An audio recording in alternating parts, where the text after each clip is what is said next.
Сәлем достар, қалдарыңыз қалай?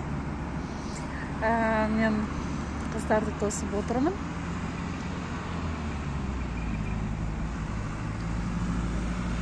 Кім не істеп жатыр? Қыздар үйде бала босанды ма екен деп үйде көп отырып қалмаңыздар. Достарыңызбен, таныс қыздарыңызбен жиі сыртқа шығып тұрыңыздар уақыт тауып. Выгораниеға көбінше біздің қазақтың қыздары менталитетімізде олай болмайды, бұлай болмайды, қой, үнсеме, айтпа дегеннен болады деп ойлаймын. Сол үшін әркім кез келген уақытта өзінің ішіндегі пікірін ашық айта білген дұрыс. Бұрын мен тұрмысқа шыққанға дейін солай өз пікірімді айтып еркін болатынмын. Сол кезде кейде ойлайтынмын, менікі дұрыс емес па, неге айттым деген сияқты. Негізі солай барлығын ішке жинамай, жасырмай, ашық айтып, ұнайтын ұнайды, ұнамайтын ұнамайды айтып жүрген дұрыс. Іштеріңізге ештеңе сақтамаңыздар. Ойланып, уайымдап 100 күн жүргенше лучше бір рет айтып, жақсы көңіл күймен жүрген жақсы. Менде мынандай ой болатын, сосын ойланып, уайымдап, мысалы бір жағдай болады ғой, неге солай айтпадым, неге сол кезде бара салмадым деген сияқты. Сол үшін сондай ойыңыз болса, қалай сізге сол ой келді, сразу соны айту керек. Себебі айтпасаңыз, қанша күн уайымдап жүргенше, оданша жақсы болсын, жаман болсын, ішіңізде сақтамай, сразу сол уақытта, ойыңызға келген уақытта айтқан, білдірген жақсы. Кеше ажырасқандар өмірлерін салып, неше түрлі оқиғаларды бөлісіп жатыр ғой TikTok'та. Мен олай өмір баянын сала берсем, мысалы, екінің бірінде проблема, екінің бірінде қиын жағдай, екінің бірінде қарыз, кредит, жетіспеушілік деген сияқты. И оны айтқанмен адам жеңілдемейді. Сосын барлығы TikTok'та отырады, сол кірген кезде сондай жағымсыз, жүректі ауыртатын видеолар, сөздер болған кезде адамның несі одан арман миына тағы да подтвердить етеді ғой, бекіту. Жағы өзінің и так бұрыннан қорқып, уайымдап жүрген, басынан өткен проблемасының үстіне тағы да қосылғандай болып, барлық еркек сондай екен ғой, еркектердің барлығы оңбаған, жаман деген сияқты бұрында тек құрбыларымыздан естетін едік. Қазір Инстаграмда ашсаң болды, TikTok'та ашсаң болды, жаңағы әлеуметтік желінің бәрінде ана пәленшемен түгенше ажырасып кетіпті, мына түгеншеме осындай болды деген сияқты жаман ақпараттарды, хайп дейма, жаңағы лентасын дамыту үшін неше түрлі өтірікті де қосып, жаңағыдай болмағанды болды деп те жұлдыздарға жала жауып, солай да видеолар тарап кеткен. Оның барлығына сене беруге болмайды. Мүмкіндігінше ондай видеоларды қарамаңыздар. Мен негізі ондай видеоларды мүлде қарамаймын. Сол үшін қарамаңыздар.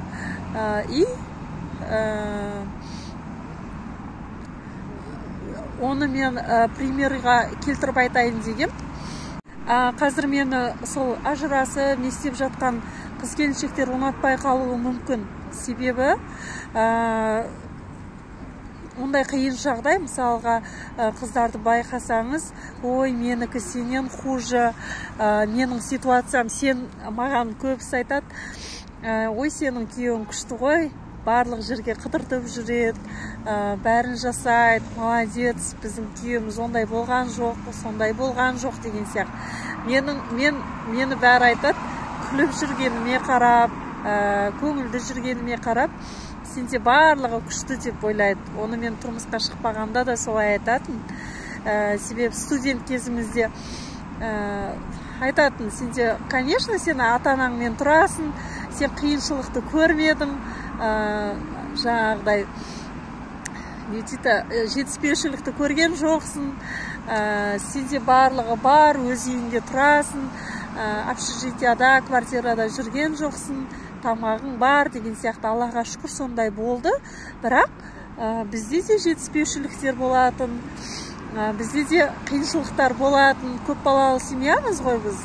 Қайсы біріміздің тамағымызды тауып береді, қайсы бірімізге оқуымызға төлейді. Әке шешеміз да, мысалы, біз 1 емес, 2 емес, 3 емес, 4 емес, 5, 6 болдық. Сосын барлығымызды оқытты дегендей. Киіміміз бар, тамағымыз бар. Біз қосымша жұмыстар жасайтынбыз, ата-анамызға болсу мақсатында. Бірақ мен сыртқа білдірмеймін, мен мінезім сондай ма, күліп жүрем, барлығы менде күшті екен деп ойлайды. Мен проблемаларым айта бермейтінмін. Олар не қатысы бар деген сияқты. Расымен елдің барлығы сені жақсы деп ойласа, солай болады екен. Сол үшін проблемаларды көп, жамандықта айта берсең балалайды дейді. Көбінше жақсы сөз айтыңдар, жақсылық көбейеді деген сияқты айтады ғой. Сол сөзге мен көзім жеткен, себебі мен жақсы көңіл күйде, қуанып, барынша риза болып жүретінмін. Расымен де менде жолым да жүрісі барлық жақсы болатын. Когда мен тұрмысқа шықтым, сол кезде мен уже бірінші жылы қуанып, өз-өзімен риза, барлығы күшті, түк сезбей, аңқаумын, барлығына мәз болып, риза болып жүрген ғой. Сосын ақырын басталды. Адам бекершіліктен, барлық стресс, депрессия дегеніміз неден шығады? Ол бекершіліктен деп ойлаймын. Мен жұмыста жүрген кезде мен ондай нелерге байқамайды екен баяғыда. Неге ондай байқай бермейсің? Сен қолың тимейді, таңертең жұмысқа кетесің, кешке дейін жұмыста отырасың, түнде үйге асығып келесің, кешкісін, таңертең тағы да кетесің.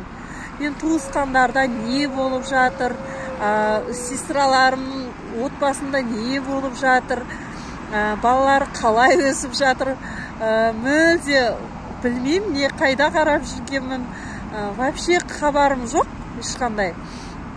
Когда сен үйде отырған кезде, отбасында отырған кезде, барлық болып жатқан жағдайларды көресің, бірге жүрген екен, бүкіл іс-әрекеті, қимылы сені бақылап отырады, ыңғайсызданасың, ұяласың, қайда барарың білмейсің.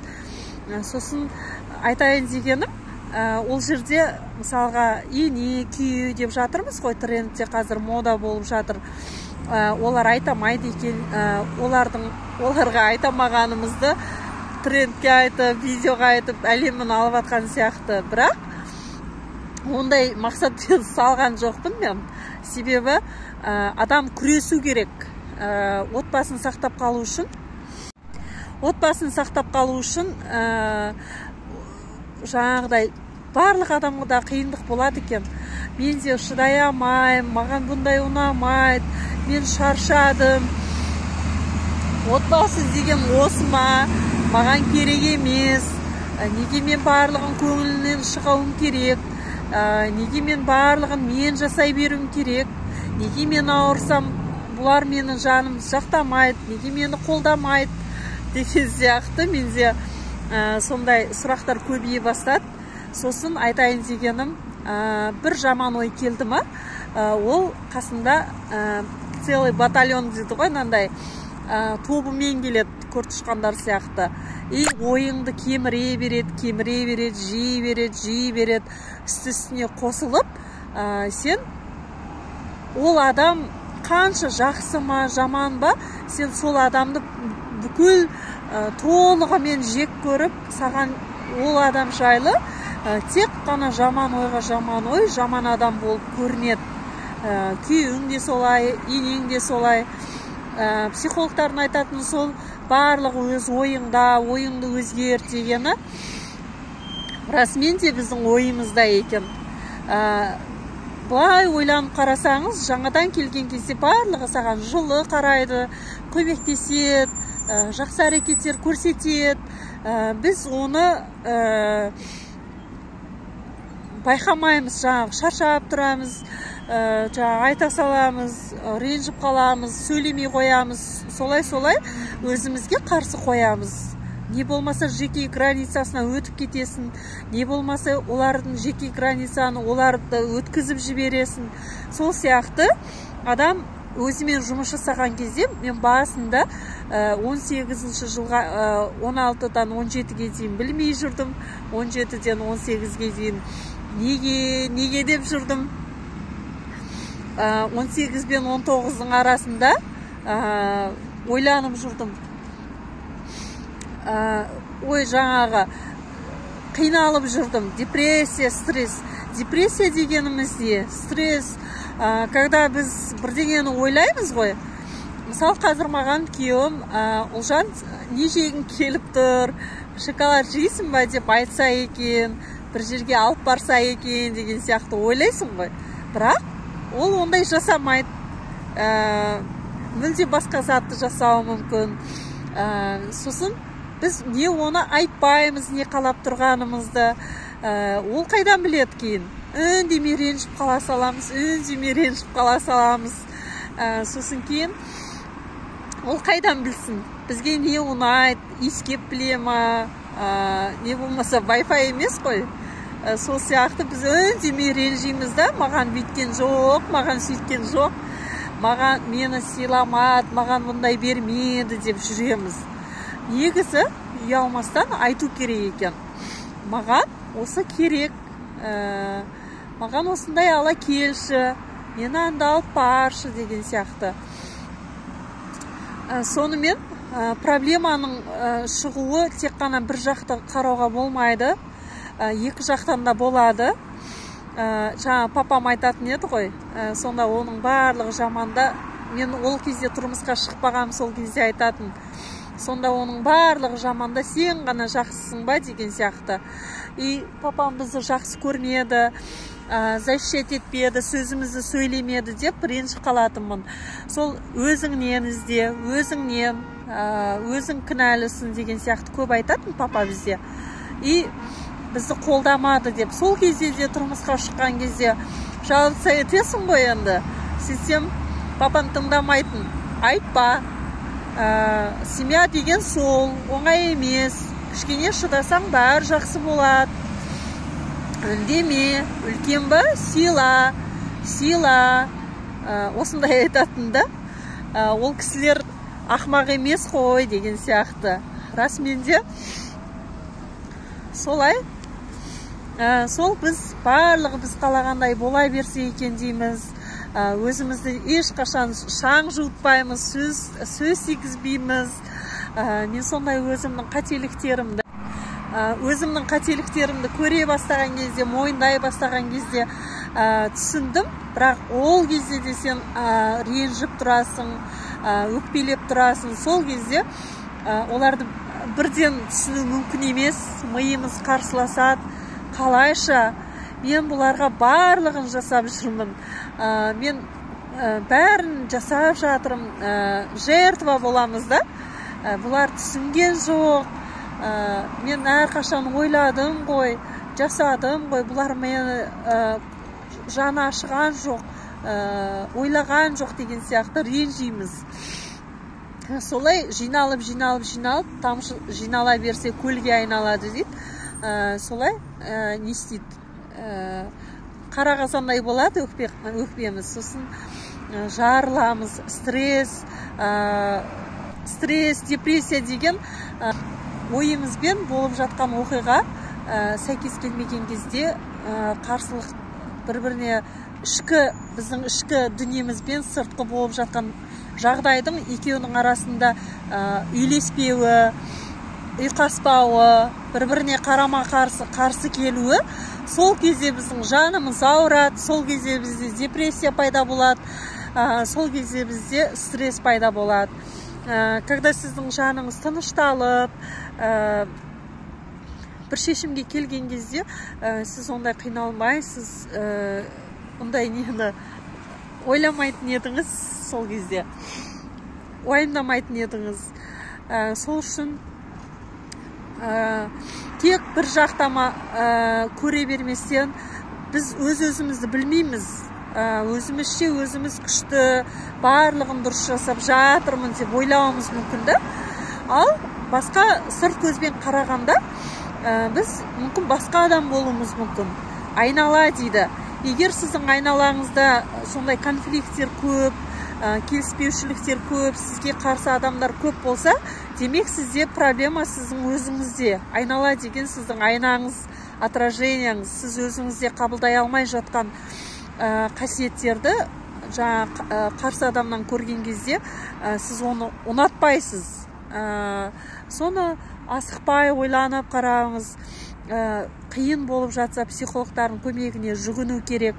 Менің өзім психолог бола тұра, қаншама таныған, ұнатқан адамдарымның қанша психологтарыма сөйлестім. Өзім мен көп жұмыс жасадым. Сол 18-19 жылдан бері жұмыс жасап келе жатырмын. Солай отбасын сақтап қалу, отбасына кінәлі тек қана ене, күйеу емес. Қайта айтады, бүкіл успешный адамдардың нелерін оқысаңыз айтады, кім сондай қателіктер, қиыншылықтарды қателік емес, проблема емес, оны мүмкіндік деп қарауымыз керек екен. Сосын сізге сондай қиыншылық болған кезде, ауыр жағдай болған кезде, түсінбей жатқан адамдар, наоборот, сол ситуацияға, сол адамдарға рахмет айтуымыз керек екен. Қалайша деп, мен қандай жынданып, оны бірден естіген кезде сіз шоке боласыз, миыңыз түсінбейді, қарсыласады, бірақ ол рас дүние екен.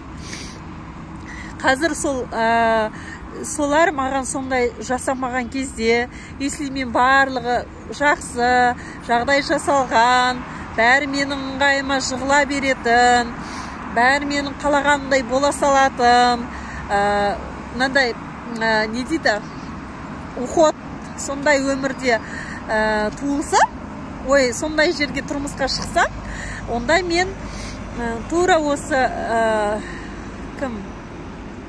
жолдасы менем жағдайлар болмаса, мен осылай ізденбес едім, осылай мен оқымас едім, жалқауланып жатар едім. И так менде ақша жетеді, и так менде барлығы күшті.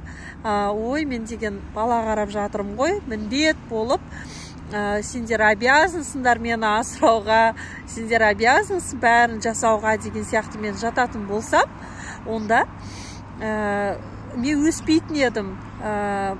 Баяғыдай өзім айтқандай қыздар өздерімізде де егомыз деген сұмдық болады. Бізде ата-анамыздың қасында жүрген кезде олар байқаса да айтпайды, айтса да біз еркелейміз, тыңдамаймыз. Ата-анамыз кешіре салады, ұмыта салады.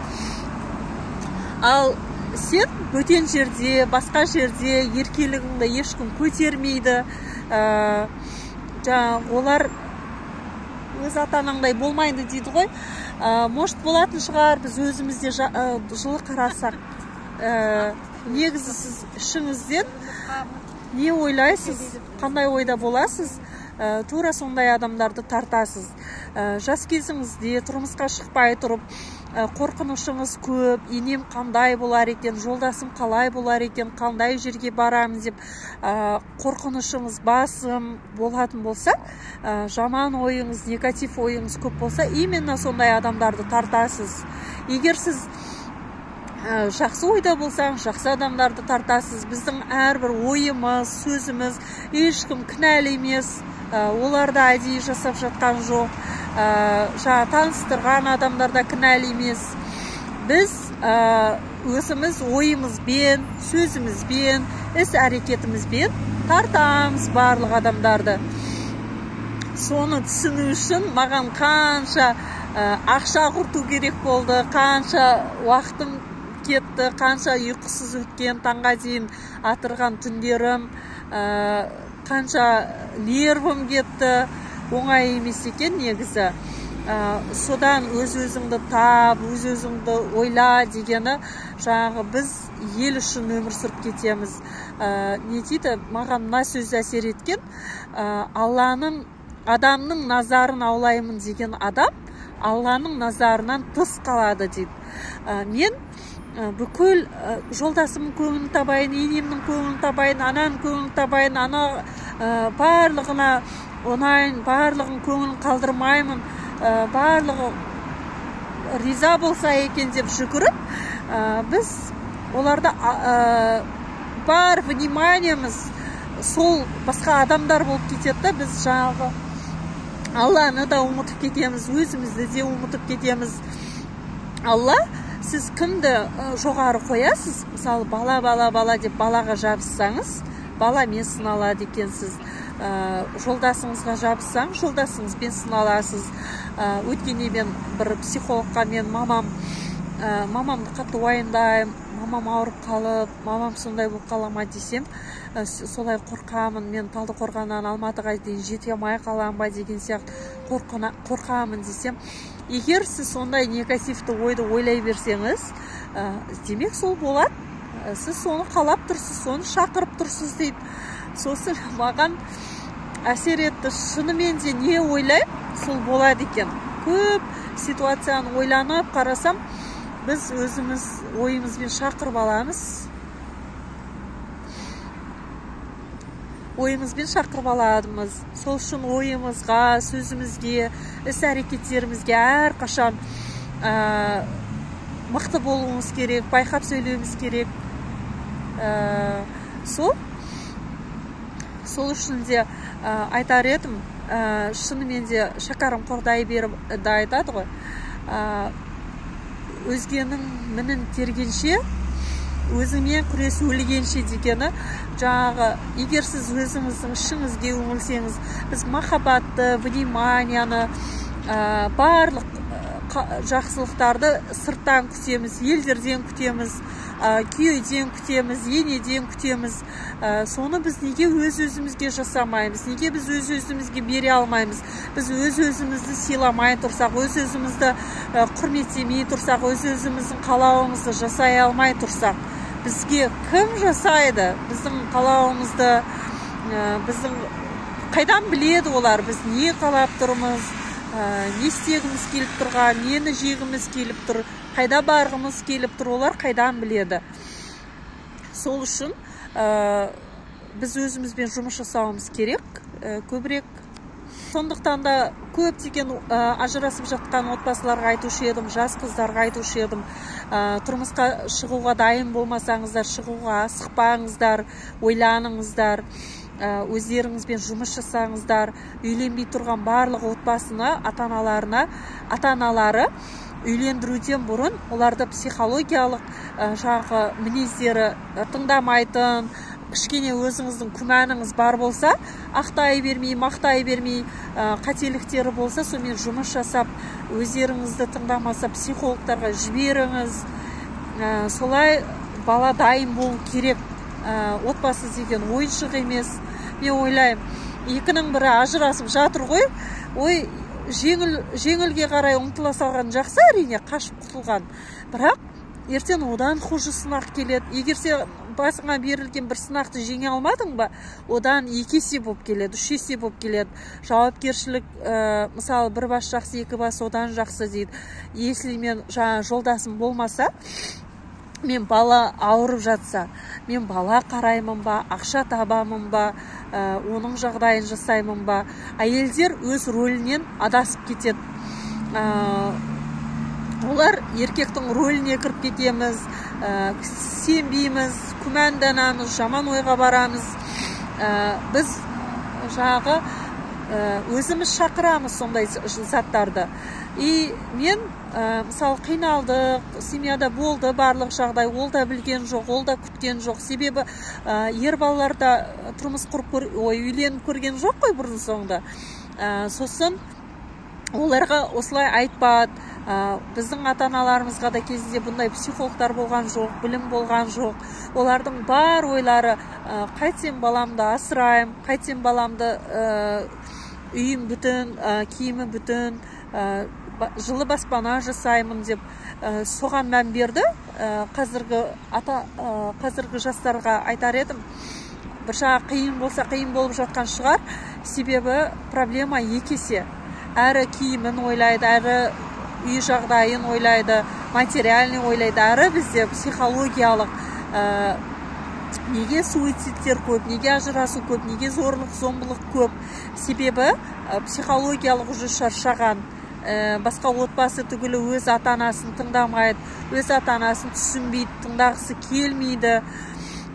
Сол үшін жаңағы бізде айтып едім ғой өткен постарда, бұрыннан ата-бабамыздан келе жатқан жылдар бойы олар соғыстарда баяғы заманда қайтыс болып кетсе де, сол ашаршылықтың, сол соғыс кездегі қиыншылық, қиналған, жүректері ауырған, барлығы денеде сақталады, жазылады.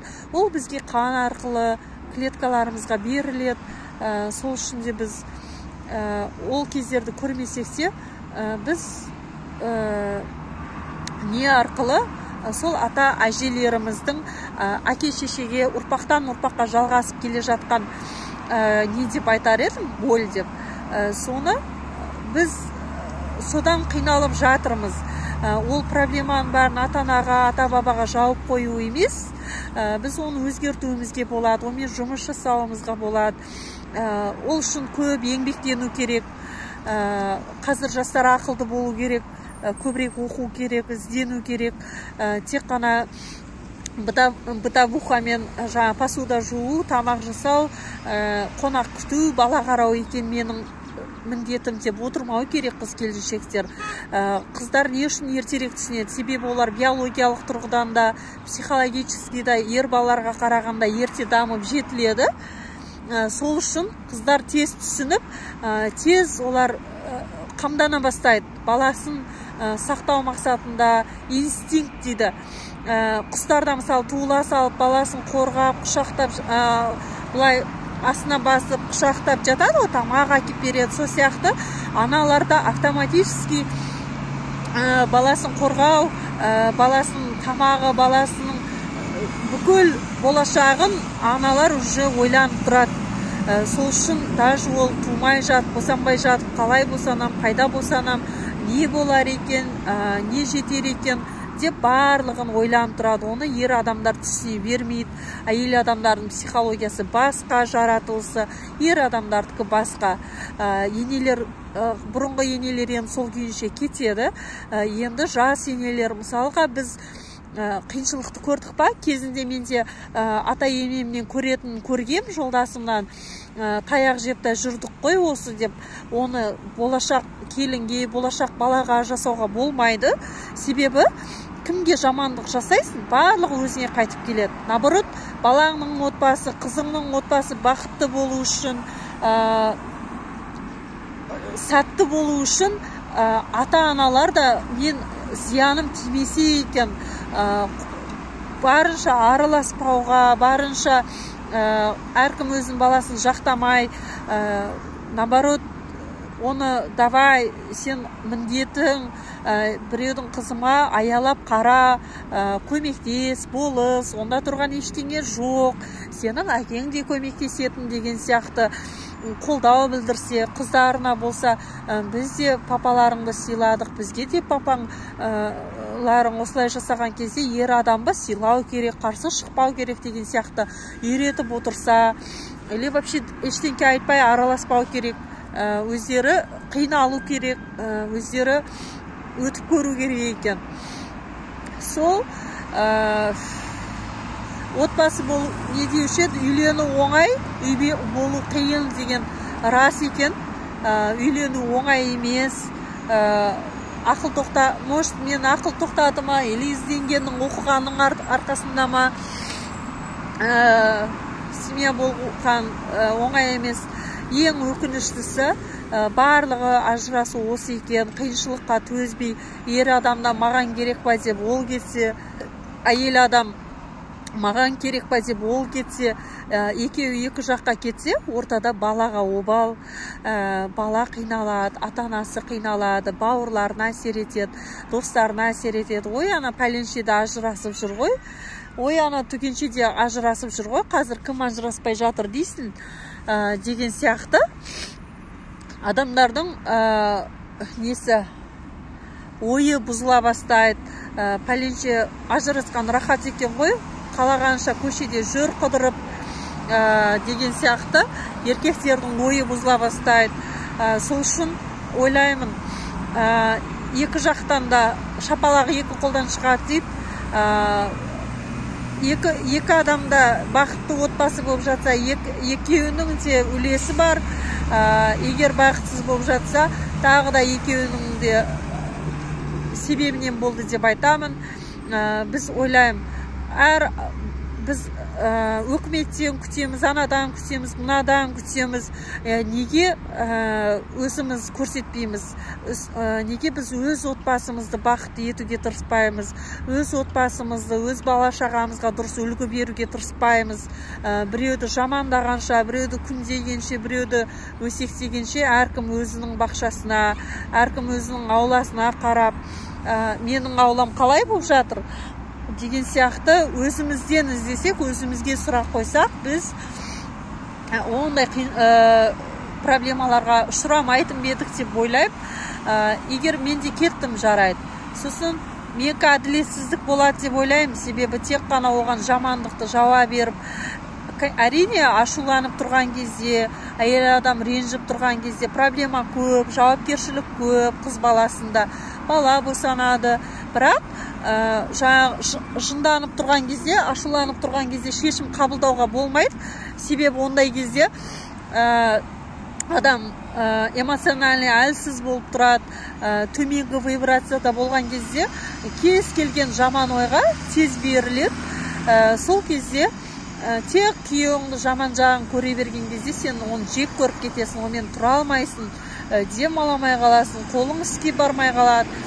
Егер сіз оның да жақсы жақтарын, өзіңіздің қателіктеріңізді мойындап, көре біліп, оның да жақсы жақтарын еске түсіріп, басында қандай болды? Мысалы, бізде жаман қылықтары, әрекеттері көп, бірақ бала ауырған кезде 4 рет болсын, 5 рет болсын қалаға барып, кез келген бір дәріге бола барса да, жүгіріп тұрады, бала жанды, сондай мысалы ақша тауып келе жатыр, ренжісіп қалсақ та құры келмейді, құрғыл келмейді, нан ала келеді, бірдеңе ала келеді деген сияқты, не керек деп күнде звондайды. Екеуміз ренжісіп қалсақ, мен не прав болсам да, мен бұртиып ренжіп жүріп алам, ол тез кешірімді. Олжан деп сөйлеп кете береді. Тез жақсы қасиеті бар да. И мен даже бір-екі күн жүремін, не үшін ренжіп қалғанымды өзім түсінбеймін. Сосын кейін кешіріп кетем, әңгіме айтып кетесің, сөйлеп кетесің. Ортада бала болған екен, тем более біз қиналған сайын, анасы қиналған сайын, әкесі, анасы қиналған сайын, бала оның барлығын іште жатқанда да сезеді, еміп жүрген кезде, сүт ішіп жүрген кезде де сезеді, сыртқа шыққан кезде де туылып, 2-3 жас болса да ол сезеді. Мама, сен неге қабағыңды бұлай жасайсың, неге сен күлмейсің, неге сен олай айттың, неге сен бұлай айттың деген сияқты бізде, мен өзім балаларымнан байқаймын. Бала, әйелдердің барлығы баланы босанып алған екен, менікі, мен босандым, мен жасадым деген сияқты, егосы одан сайын көтерілетін сияқты. Я создатель, мен осыны творить еткен, мен осыны жасаған әдеміні, баланы, маған рахмет айтыңдар деген сияқты. Өзімде де сондай сезім болды, сондай болады.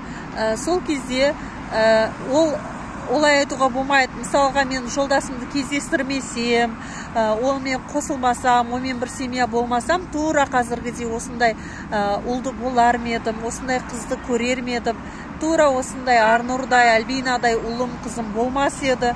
Сол үшін мен ғана босандым, мен ғана деп эгоистікті қою керек. Ол 50% баланың бойындағы қан, 50% әкеден, 50% анадан болады. Сосын мен өзім кішкентай кезімде елестететінмін. Папа мен мама ажыраспақ түгілі, боғауыз сөз болған жоқ, ұрыс керіс болған жоқ, айқай-шу болған жоқ. Просто ренжісіп қалғанның өзінде қас-қабақтарынан түсінетінбіз, жаңа қызымнан өзімді көрем. Сол кезде неге жүрегің ауырып ойланып кетесің. Мен ажырасса, екеу екі жаққа бөлек кетсе, өзім білмеймін қандай сезімде болатынымды.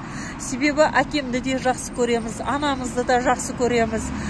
Біз екеуінен 50-50, 50-50% қанын жаралғамыз. Сол үшін бізге екеуіне де мұқтажбыз біз әрқашан.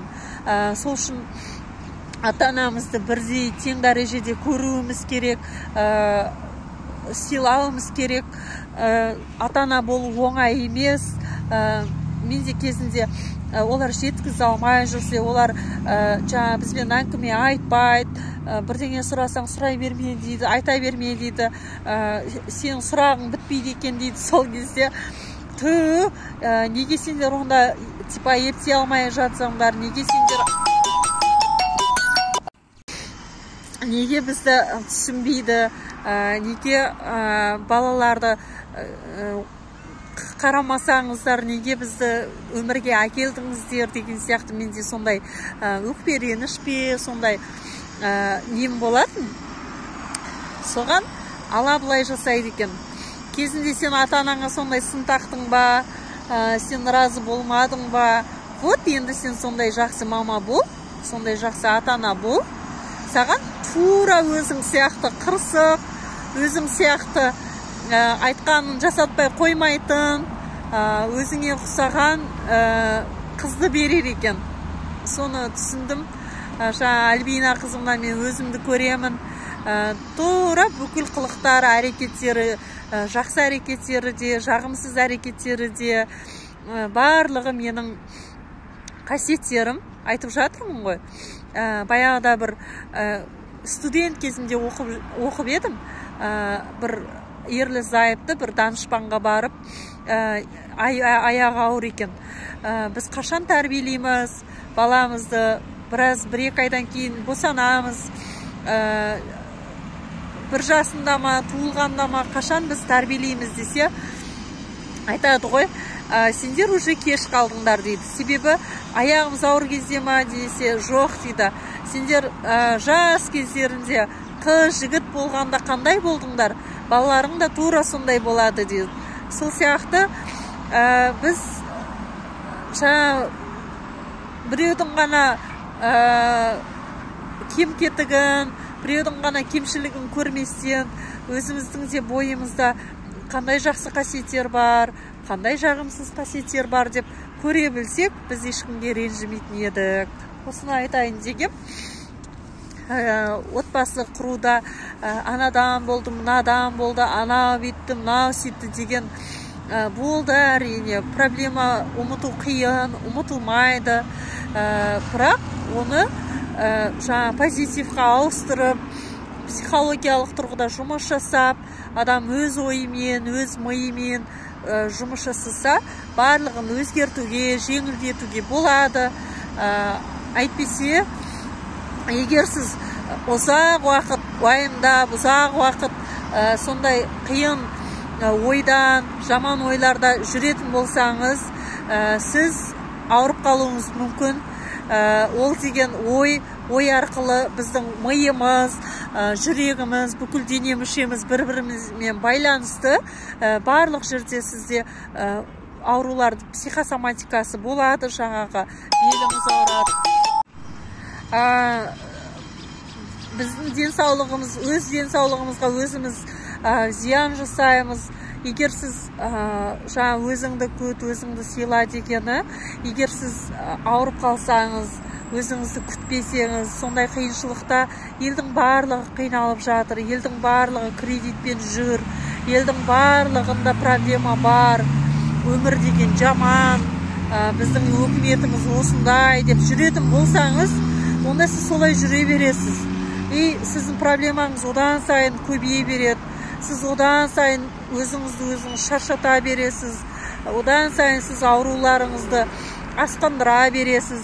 Олар пока білінбейді. Жайлап, ұсақ-ұсақтан жиналып, үлкен бір күні ауру болып шығады. Сол үшін де өздеріңізді ойлаңыздар, өздеріңізді күтіңіздер, ешкімді кінәламай мына қысқа өмірді барынша жақсы етіп өткізуге тырысыңыздар. Айтуға оңай, мен сол үшін де ақыл айтқым келмей қалған. Себебі қанша білсем де, қанша адамдар ақыл айтса да, қанша өзім түсініп тұрсам да, миымды жеңу, жаңағы өкперенішімді ұмыту, сол бойды жеңу оңай болған жоқ. Сол үшін ақыл айтқан оңай отырып алып. Содан мен ақылшы тәте болғым келмеді, себебі өзім сонымен күресіп жүрдім, өзімнің басымнан өткізіп жүрдім. Сол барлықтарыңызға жақсылық тіледім, сәттілік тіледім. Ешкім әдейі жасамайды, барлық қыздар бақытсыз болам деп үйленбейді. Олар да мүмкін түсінбей жүрген шығар, оларға да біреу айтпаған шығар, олар да шарасыздықтан, амал жоқтан, басқа шығатын жол таппағандықтан сондай жолға барды деп ойлаймын. Қыздарға көбінше оқу керек, іздену керек, нәзік болу керек, ер адамның рөліне кіріп кетпеу керек, жауапкершіліктің барлығы мойнымызға артып аламыз да, конечно, сосын жолдасымыз әлсізге айналады. Екі мықты, екі еркек, бір семьяға сыймайды екі лидер. Сіз жолдасыңыздың орнын жоғары қойсаңыз, жолдасыңыз сізді қарағанын, қамқор болғанын қаласаңыз, онда сіз жолдасыңызбен бірге жағаласпауыңыз керек екен. Оған сену керек, оған сенім арту керек, оған сыйлау керек, тыңдау керек деген сияқты. Ол білмей жатыр ма, ақырындап айтып, менің де егом страшный, жолдасымдікі де егосы ұрып тұр мынандай. Маған сен түгіл, маған әке-шешем бұлай жаса, барма, қайда барасың деп сұрамаған дейді. Біз жолдастарымызға мама болып кетеміз. Біз бәрін контролировать етіп, олардың үстінен құдай болып кетеміз. Алланың жолына кіріп кетеміз. Жаңағы біз оны өзімізде байқамаймыз. Жаңағы неге бүйтпейді, неге сөйтпейді, неге анан жасамайды деп жүріп, біз оларды бұлай бір қолда ұстағымыз келеді. Кімге ұнайды аяқ астынан келген адам сені басқарып жүргені? Әркім өзінің орында болса, әркім өзінің орнын білсе, жолын білсе, ондай проблема болады деп ойламаймын.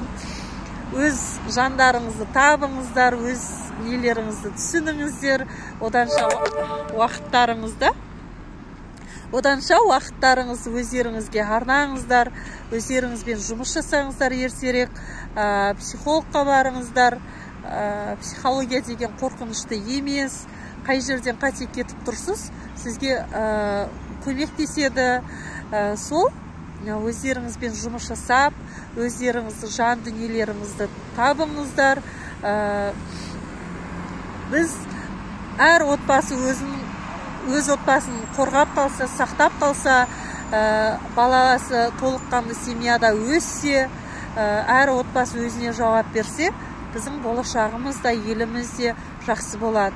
Егер екі отбасының бірі ажырасып, екі отбасының бірінде жетім балалар шырылдап жатса, аш жалаңаш аналар көшеде жүрсе ақша тауып, әкелер ажырасып, өз-өзімен қуып, ішіп, өз бетімен жүрсе, онда біз қандай семья, қандай ел боламыз, қандай ұлт боламыз, қандай ұрпақ тәрбиелейміз. Сол үшін маған сондай біздің бұрын мен кішкентай кезімде былай ойлайтым, неге біздің Қазақстанымыз Америка сияқты, Европа сияқты дамыған ел емес, неге біздің елімізде сондай биік-биік үйлер жоқ, неге біздің елімізде бұндай емес, сондай емес деген сияқты да ойларым болатын. Сол оны біз анадан көріп, мынадан күтіп, оны бізге біреу жасап бермейді, оны біз өзімізге өзіміз жасаймыз. Әдемі елді қаласақ, әдемі жерді қаласақ, әдемі отбасын қаласақ, әркім өз авторы, өз өмірінің авторы, соны өзіміз создавать етеміз, өзіміз жасаймыз. Қайтсе мен елге пайда тигізем, қайтсе мен бір проблеманы болса шешуге көмектесе алам, қалай мен айналамдағыларға көмектесем деген оймен жүрсек, әрбіріміз, сонда біздің отбасымыз да тыныш, жолдасымыз да тыныш, бала-шағамыз да риза, айналамыз да риза, еліміз де бақытты болады деп ойлаймын. Сол барынша отбасыларың сақтап қалуға тырысыңыздар. Айтуға, ақыл айтуға оңай, маған өтіп кеткен адамға әлі де бізде де болады, періште емеспіз. Алдында бір Нұрлан имам айтады ғой, имам, мен жайнамаздың үстінде тұрған кезде не істеймін дейді, жаман ойлар келе береді дейді. Сол кезде Нұрлан имам айтады, айналайын, жаман ой менде де бар, менде қашан сізге ұқсаған боламыз десе айтады, мен де идеальный емеспін, менде де жаман ойлар болады, менде қап-қабымен бар, біз олмен өле-өлгенше жүреміз, өле-өлгенше күресеміз дейді. Сол айтпақшы, біз шынымен барлығымыз періште емеспіз, қателесу ол норма, идеальный жасауға тырыспау керек, біз сол қателіктер арқылы өсеміз, біз сол қателіктерді не істеуіміз керек, қателіктерімізбен не үшін маған осындай болып тұр, не үшін маған осындай сынақ беріліп тұр, мен нені түсінбей жатырмын деп өзіміз кішкене ойлансақ, кез келген проблеманы өзіміз оп-оңай шешіп алатын едік. Сол айтайын дегенім, түсінбесеңіздер жекеме шығыңыздар, техникалар бар, медитациялар бар, проработка жасау керек, жұмыс жасау керек. Өз бетіңізше сіз шыға алмауыңыз мүмкін. Себебі ол жылдар бойы жиналған проблемаларды, жараларды сіз бір күннің ішінде кетіріп тастай алмайсыз, өзіңіз өшіріп жоқ қыла алмайсыз. Сізге міндетті түрде психологтың көмегі қажет болады. Ауруын жасырған ауырмай өледі демекші, аңдымай өледі демекші. Бізде мысалы мен студент кезімізде, сол кезде Америкада, Европада психология давно дамып кеткен еді. Бізге кейін келген. Соның өзінде жаңа психологпын десем күлетін адамдар. Сонда дейін, неге Америкада, Европаларда екі отбасының бірінде барлық отбасы мүшелерінің психологтары бар да, неге бізде сонда жоқ? Сонда біз барлығымыз мықтымыз, саумыз, бізге ешқандай көмек керек емес, күштіміз. Ал олар болса бәрі аурума деген сияқты түсінік болған өзімде де. Сендер сонда психологтар сондай аурулармен жұмыс жасайсыңдар ма дегендей маған жаман батқан. Басында мамам, осы күшті оқу, күшті мамандық деп түсірген. Сол кезде мен риза болғам. Одан кейін жаңа бір бала айтқан ғой, сендер сондай аурулармен жұмыс жасайсыңдар ма дегенде мен мамандығыма ұялатымын, психологпын деп айтуға, жаңа бекер таңдадым деген сияқты қорқатын едім. Сөйтсем, наоборот, ең жақсы екен, өзіме бірінші көмектесті. Сол айтайын дегенім, жаңа шетелдерде олардың барлығы сол үшін дамып кетті деп ойлаймын. Себебі олар ертерек өздерін тауып, ертерек қателіктерін түсініп, ертерек психологқа жүгініп, проблемаларын шешіп алған. Сол үшін олар біз енді өтіп жатқан дүниелерден олар баяғы заманда өтіп кетті. Барлығы демек, барлық елде плюс-минустар болады. Тек оны түсіне білу керек, көре білу керек. Солай. Сіздерге барлықтарыңызға жақсылық тіледім, сәттілік тіледім. Әрбір менің мақсатым кез келген бір жаның болсын жаңағы проблемасын шешіп, осындай ажырасудың алдын алып қалсам, осындай бір баланың болсын жетім қалуына, көзі жасқа толып жүрмеуіне себебім тисе екен, бір әйел, бір жаның болсын жүрегіне жылулық ұялатсам екен, ер мен әйелдің арасын сақтап қалу, кез келген проблеманы шешуіне көмектесу, бір жанға болсын пайдамды тигізу мақсатында мен Инстаграм жүргізіп, үйде бала-шағамен үлгермей жатсам да, менде де проблемалар бар, менде де бала-шаға бар, менде де жетпей жатқан дүниелер бар. Соған қарамастан мен өзімнің оқуымды тоқтатпай жатырмын, ізденіп жатырмын, таңға дейін оқимын, түнімен отырып алам, балаларымды ұйықтатып қоямын, 3-ке дейін, 4-ке дейін дайындалам. Сол сияқты мен шеберлігімді арттыру мақсатында қайтсем жақсы маман болам деп іздендім. Ана иісін ақ тұрыңыз. Иә.